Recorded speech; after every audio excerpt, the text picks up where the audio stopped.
दोस्तों, त्रिया चरित्र जैसे शब्द तो आपने जरूर सुने होंगे, लेकिन क्या आप इस शब्द का अर्थ जानते हैं? और यदि आप इस शब्द का अर्थ जानते हैं तो क्या आपको यह पता है कि त्रिया चरित्र आचरण से आप खुद को कैसे सुरक्षित रख सकते हैं? अगर आप नहीं जानते तो हमारी आज के इस वीडियो को लास्ट तक जरूर देखिएगा, जिसमें हम आपको एक कहानी के माध्यम से त्रिया चरित्र के असल अर्थ को समझाएंगे। अगर आपने ये वीडियो लास्ट तक देख लिया तो यकीन मानिए आज के बाद आप किसी के भी त्रिया चरित्र के आचरण को आसानी से पहचान लेंगे।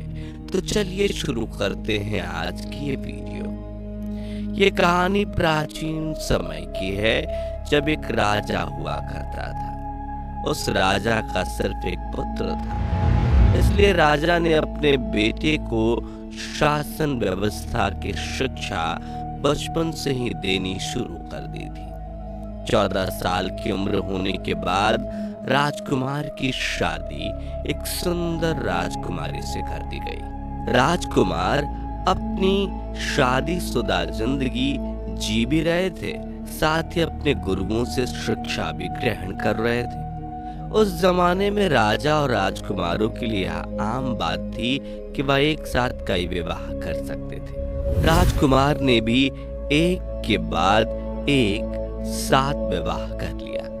अपनी 7 रानियों के साथ राजकुमार खुशी खुशी अपनी जिंदगी जी रहे थे, लेकिन एक समय आया जब राजा को लगा कि राजकुमार की शिक्षा में अभी थोड़ी और कमी है। इसलिए उन्होंने राजकुमार को आदेश दिया कि वह जंगल में जाकर अपने गुरु से शिक्षा ग्रहण करें। पिता का आदेश पाकर राजकुमार शिक्षा ग्रहण करने के लिए अपने गुरु के पास चले गए। राजकुमार जब अपने गुरु से मिलने जा रहे थे, तब रास्ते में जंगल में उसे एक पनिहारनी मिली। पनिहारन ने राजकुमार से पूछा कि आप बचपन से शिक्षा ग्रहण कर रहे हैं, लेकिन क्या आपने त्रिया चरित्र पढ़ा है? राजकुमार ने हैरान होते हुए कहा कि मुझे इसके बारे में नहीं पता। तब उस पनिहारन ने कहा, अब आप अपने गुरु के पास जाएं तो उनसे कहें कि वो आपको त्रिया चरित्र की शिक्षा दें। तो पास पहुंचने के बाद त्रिया चरित्र सीखने की शिक्षा देगा। गुरु ने जवाब दिया, मैं शिक्षा देता, लेकिन शिक्षा का बात नहीं करें। आप मैं तो आप बस आप समझ आप से कष्ट राष्ट्र के बाद गुरु ने शिक्षा की तरह लगा आप आपके उन तेरे लगा का सुधी चला जाता है। आपने पढ़ लिया और सी और सी राजस्थान का याद है इस बारे में से त्रिया चरित्र तो करने पे लोग लोग ये इंसान से बस उन्हें शासन की बात है। मैंने डाल मैं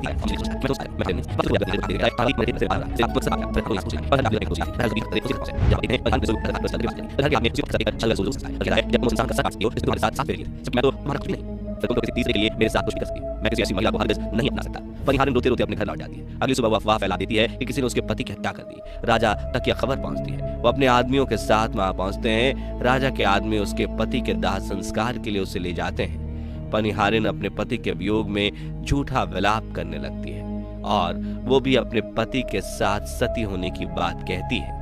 राजा मुस्कुराते हुए बात कहते हैं कि त्रिया चरित्र, जिसे सुनकर पनिहारन कहती है कि अगली बार जब आप चटाई पर बैठना तो चटाई जरूर झाड़ लेना। राजा को कुछ समझ नहीं आता, लेकिन फिर भी वो पनिहारन की बात सुनकर वहां से चले जाते हैं और पनिहारन अपने पति के साथ ही सती हो जाती है। कुछ समय बाद राजा फिर वही हार पहनकर रात में अपने राज्य में निकलते हैं, जहां उन्हें यह देखकर हैरानी होती है कि उनकी 7 रानी सच संवर कर अपने हाथों में खाना लेकर उसी जादूगर के कुटिया की ओर जा रही थी। राजा अपनी रानियों को देख ही रहे थे कि एक रानी उन्हें देख लेती है, लेकिन मायावी हार पहनने की वजह से रानी राजा को नहीं पहचान पाती। रानी राजा को मामूली आदमी समझकर कहती है कि तुम खाने की ये सारी थैली लेकर हमारे साथ चलो। 7 रानी जादूगर के पास पहुंचती हैं।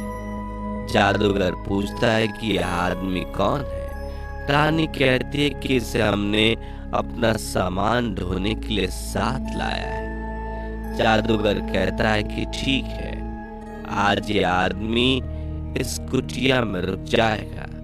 वो अपने सेवक से कहता है कि इस आदमी को दूसरे कमरे में ले जाओ। दूसरे कमरे में जमीन पर एक चटाई बिछी होती है। सेवक कहता है कि आज रात तुम इसी चटाई पर सो जाओ। सेवक के जाते ही राजा चटाई पर सोने ही वाले होते हैं कि उन्हें पनिहारन की बात याद आती है कि चटाई पर बैठने से पहले उसे झाड़ लेना। राजा अपना मायावी हार उतारते हैं, उसके बाद वो चटाई झाड़ते हैं। चटाई के उठाते ही उन्हें उसके अंदर एक गहरा कुआं नजर आता है। इस गहरे कुएं के अंदर कई सारे आदमी फंसे होते हैं। राजा यह देखकर वहां से भागने लगते हैं। रानी उन्हें वहां से भागते हुए देख लेती है। राजा के गले में मायावी हार नहीं होता, इसलिए वह उन्हें पहचान लेती है। सातों रानी घबरा जाती हैं कि अब तो राजा उन्हें मौत की सजा देंगे। जादूगर कहता है कि घबराने की जरूरत नहीं, मैं तुम्हें एक जादुई सुई देता हूँ। तुम में से किसी को अगर मौका मिलते ही राजा के माथों में चुभे देना है। ऐसा होते ही राजा की सारी शक्ति खत्म हो जाएगी, फिर तुम में से कोई भी उसकी हत्या कर देना। सभी रानी महल वापस आकर राजा से माफी मांगती और कहती हैं कि वो सभी जादूगर के जादुई असर की वजह से वहां चली गई थी। राजा उन सभी को माफ कर देते हैं। उस रात राजा अपनी सबसे छोटी रानी के साथ सोते हैं। यह रानी चालाकी से जादुई सुई राजा के माथे में चुभा देती है। राजा की हत्या करने के लिए बाकी रानी वहां आ जाती हैं।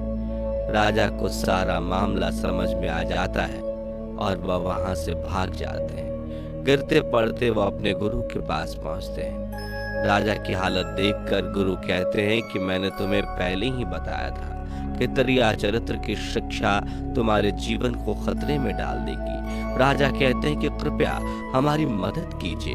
गुरुजी कहते हैं कि अब कुछ नहीं किया जा सकता, तुम्हारी मौत निश्चित है। राजा बहुत ज्यादा घबरा जाते हैं और अपने गुरु के सामने विनती करने लगते हैं कि कोई तो रास्ता होगा।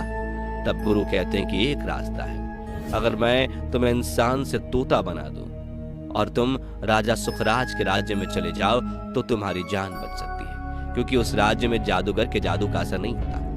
तुम वापस तोते से इंसान तभी बन सकते हो जब कोई लड़की तुम्हें सच्चे दिल से प्यार करेगी। राजा कहते हैं कि ठीक है, आप मुझे तोता बना दीजिए। तोता बनकर राजा सुखराज के राज्य में चले जाते हैं। सातों रानी राजा की हत्या करने की तलाश में लगी रहती हैं। जादूगर अपनी माया में देखता है, उसके बाद राजा तोता के रूप में राजा सुखराज के राज्य में पहुंचता है। जादूगर उसके संसार से पूरे मारना शुरू करते हैं। जैसे एक तोता अपना राज बचा है, वो पूरा दिन पूरा पढ़ाया, उसके नाम लिखा है। आप लिया हजरत सिंह ने लिया, उसके मारे फिर वही राजा राज में पानी एक एक पूरा पढ़ा और कहते हैं कि ये आगे पुलिस पास के बच्चे में पास के राजा बना के ये राजा रुपए मार के सोच रहा है कि ये चलते हैं। ये तो ये कोई करके राजा बता रहा हूं सोच रहा है कि वो नहीं जो आगे राजा को योग करना या मैं आज के साथ आज जो कार्य की बात कर सकता हूं। आज आज उसकी एक तो प्यार करने को तो वो इसका मैं सुन लिया एक तो कार्य तो लेकर बात कर रहा है। ये बस उसने बात इसमें आज पर मैं अच्छी बात करते हैं। आपको आसपास प्यार है जब तक जाता है तो में राजा का तब आप बस नहीं नती का विश्वास राजा सुराज दरबार में आते हैं और उनसे खुश होकर राजा सुराज कहते हैं इसके बदले तुम्हें छूटा ही। तब जादूगर राजा से तोते को मांगता है। राजा सेवक को राजकुमारी के पास भेजता है कि वह तोता लेकर आए, लेकिन उससे पहले ही वो तोता जादूगर और अपनी रानी को पहचान लेता है और राजकुमारी से कहता है कि तुम किसी भी हाल में मुझे उस जादूगर के हाथ में मत जाने देना। अगर तुम्हारे पिता जबरदस्ती करे तो तुम मुझे जमीन पर फेंक देना, इसके बाद की स्थिति मैं संभाल लूंगा। राजकुमारी ऐसा ही करती है। सेवक के बाद राजा खुद तोता लेने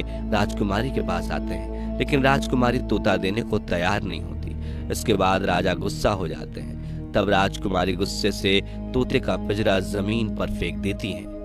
पिंजरा टूट जाता है और तोता राई के दानों में बदल जाता है। तोता के राई के दाने में बदलते ही वह जादूगर कबूतर का रूप लेता है और राई के दाने को खाने लगता है। वहां राई के बहुत सारे दाने होते हैं और सिर्फ एक दाना ऐसा होता है जो राजा का रूप होता है। राजा के रूप वाला राई का दाना लुढ़क कर पास में मौजूद छोटे से सरोवर में गिर जाता है। सरोवर में गिरते ही राई का दाना खतरनाक बाज के रूप में बदल जाता है और वो बाज तेजी से कबूतर के ऊपर झपट्टा मारकर कबूतर को मार देता है, जिससे वह जादू भी खत्म हो जाता है और तोते के रूप में बदल चुके राजकुमार अपने असल रूप में वापस आ जाते हैं। वो राजा सुखराज को अपनी सारी कहानी बताते हैं। राजकुमारी कहती है कि वह उस राजकुमार से प्रेम करती है, जिसके बाद राजा सुखराज अपनी पुत्री का विवाह उस राजकुमार से करा देते हैं और राजकुमार की पहले की सभी 7 रानियों को गिरफ्तार करके कैद खाने में डलवा देते हैं। इसी के साथ यह कहानी यहीं पर खत्म होती है। तो दोस्तों, कुछ ऐसा होता है त्रिया चरित्र स्त्रियों का आचरण। उम्मीद है वीडियो से आपको कुछ सीखने को मिला होगा। अगर हाँ तो इसे लाइक करें, अपने दोस्तों के साथ शेयर करें और ऐसी ही और इंटरेस्टिंग वीडियो देखते रहने के लिए हमारे चैनल को सब्सक्राइब जरूर करें। Thanks for watching.